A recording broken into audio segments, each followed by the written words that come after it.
Doctor محمد اقبال رحمۃ اللہ علیہ سے ان کے دوست نے پوچھا، آپ حکیم الامت کیسے بنے؟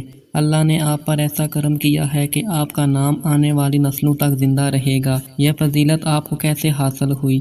ڈاکٹر محمد اقبال نے فرمایا، میں نے اپنی زندگی میں 1 کروڑ مرتبہ درود پاک گن کر پڑھا ہے، آپ بھی پڑھیں، ہو سکتا ہے کہ اللہ آپ کو بھی کوئی مرتبہ عطا فرما دے۔ مشہور مسلم لیگی لیڈر راجہ حسن اختر مرحوم نے علامہ اقبال سے عرض کیا کہ اللہ تعالیٰ نے آپ کو مشرق و مغرب کے علوم کا جامع بنایا ہے۔ علامہ فرمانے لگے، ان علوم نے مجھے چند نفع نہیں پہنچایا، مجھے نفع تو صرف اس بات نے پہنچایا ہے جو میرے والد ماجد نے بتائی تھی۔ مجھے جستجو ہوئی کہ اس عظیم راز کو کس طرح معلوم کروں جس نے اقبال کو اقبال بنایا۔ آخر دل کو مضبوط کر کے عرض کیا کہ وہ بات پوچھنے کی جسارت کر سکتا ہوں۔ علامہ فرمانے لگے، رسول اللہ صلی اللہ علیہ وآلہ وسلم پر صلاۃ و سلام۔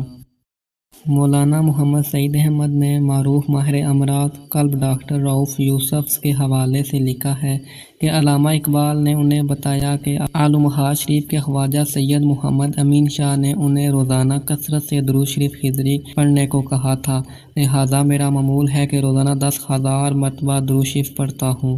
صلی اللہ علی حبیبہ محمد وآلہ واصحابہ وسلم۔